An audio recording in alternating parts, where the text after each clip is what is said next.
Welcome to The Explainer. Today we're taking a super fascinating journey right into the brilliant, incredibly practical mind of Charlie Munger. We're going to unpack his absolutely legendary framework on human psychology. If you've ever sat back and wondered why really smart people do truly irrational things, well, you are in exactly the right place. So get ready, because we are about to decode the invisible forces that drive our everyday behavior. Okay, let's dive into this. Why do brilliant people consistently make terrible decisions? I mean, it's a huge paradox, isn't it? We see individuals with immense intellect, tons of experience, and they just ruin their careers, their companies, and sometimes even their lives through sheer folly. But what Munger realized is that this isn't a failure of raw intelligence, not at all. It's a failure to understand the hardwired psychological tendencies of the human brain. And today, we are going to map out exactly what those blind spots are. Now, just to satisfy your brain's natural craving for structure, which Munger actually calls the reason-respecting tendency, here is our lattice work of theory for today's explainer. We'll quickly cover the quest for wisdom, the superpower of incentives, evolutionary mental traps, the Lollapalooza effect, and finally, antidotes to misjudgment. All right, kicking things off with Section 1, the quest for wisdom, and exploring standard thinking errors. Now, what's really interesting about this slide is that early in his career, right after graduating from Harvard Law School, Munger realized he possessed a vast, gaping ignorance of psychology, because the elite educational institutions of his era willfully ignored the realities of human psychology. Honestly, they proudly avoided it as being too fuzzy. He had to look completely outside his own discipline. He essentially became a passionate collector of bad judgment. He realized pretty quickly that real-world problems don't stay neatly within the territorial boundaries of subjects like economics or law. They jump right across. So to build his framework, Munger borrowed a brilliant concept from the great algebraist Carl Jacobi, who said, "Invert, always invert." Instead of just studying how to make good decisions, Munger sought good judgment by aggressively collecting instances of terrible judgment. By pondering exactly how these disasters happened, he figured out he could reverse engineer the psychological flaws that caused them, and ultimately figure out how to avoid those exact same outcomes. To really grasp these flaws, honestly, look no further than the ant. The ant's brain has this simple program of responses that generally work out fine, but they can be incredibly easily tricked. Harvard's E.O. Wilson famously painted a dead ant pheromone onto a live ant. And what happened? The other ants immediately dragged the perfectly healthy, literally kicking and protesting live ant right out of the hive. They were blindly following a hardwired chemical algorithm.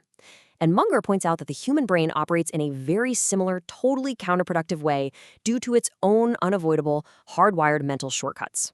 That brings us straight to Section 2, the superpower of incentives and repeating behavior that works. Practically everyone thinks they understand how important incentives are. But Munger argues that almost everyone deeply underestimates their sheer, raw, subconscious power to dictate human behavior. This leads to a truly terrifying phenomenon called incentive-caused bias. This is when an otherwise perfectly decent person drifts into immoral or foolish behavior just because they are subconsciously driven by a reward. And the absolute scariest part, the mind perfectly rationalizes the bad behavior. Munger shares this chilling story of a highly skilled surgeon who unnecessarily removed bushels of perfectly healthy gallbladders. The surgeon didn't wake up thinking he was a bad guy. His incentive-caused bias made him genuinely believe that the gallbladder was the source of all medical evil. The financial reward just completely warped his cognition. And this brilliantly illustrates the flip side of that coin. Federal Express had this massive problem. Their night shift could not get packages loaded onto airplanes fast enough. They tried moral suasion, they tried everything, nothing worked. Then, someone finally realized they were paying the night shift by the hour. They wanted speed, but they were literally rewarding delay. The moment FedEx switched to paying per shift, meaning allowing workers to go home as soon as the planes were loaded, the problem vanished overnight.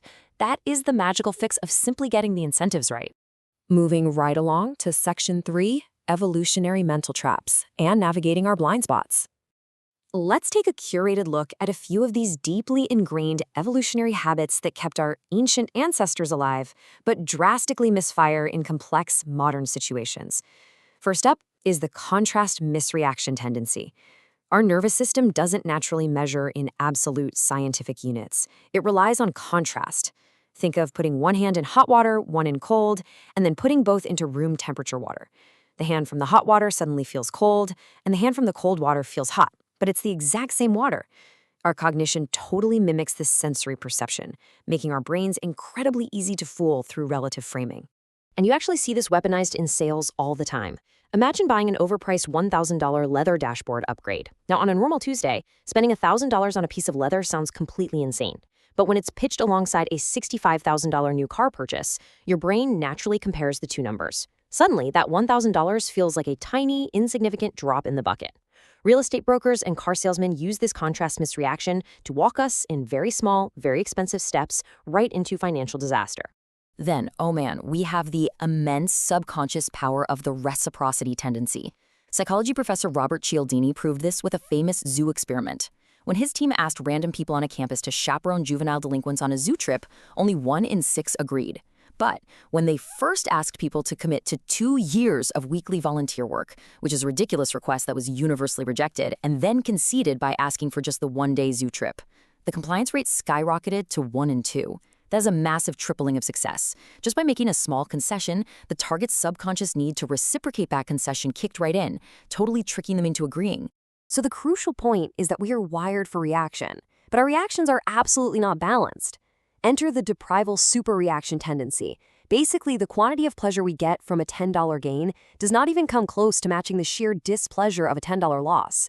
We react with completely irrational intensity to even a tiny loss, or sometimes just the threatened loss of a reward we almost possessed.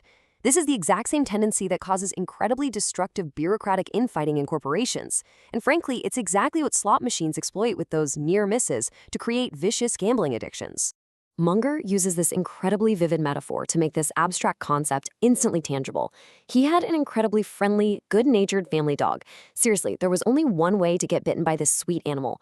Try to take a bone away from it after it was already in its mouth. The dog literally couldn't help it. It had an automatic deprival superreaction tendency. And the crazy thing is, humans are exactly the same. You threaten to take away our territory, our status, or even our ideas, and we automatically bite. And now we arrive at Section 4, the real climax of the explainer, the Lollapalooza effect, the catastrophic confluence. This is what happens when you don't just have one of these tendencies acting alone, but several of them stacking up together. Munger actually coined the term the Lollapalooza effect to describe the extreme consequences that occur when a confluence of multiple psychological tendencies all push in the exact same direction. It's basically a psychological perfect storm. Just like multiple forces can cause a completely normal person's mind to snap in a cult over a single weekend, multiple biases stacking together can cause catastrophic, massive-scale business and life decisions.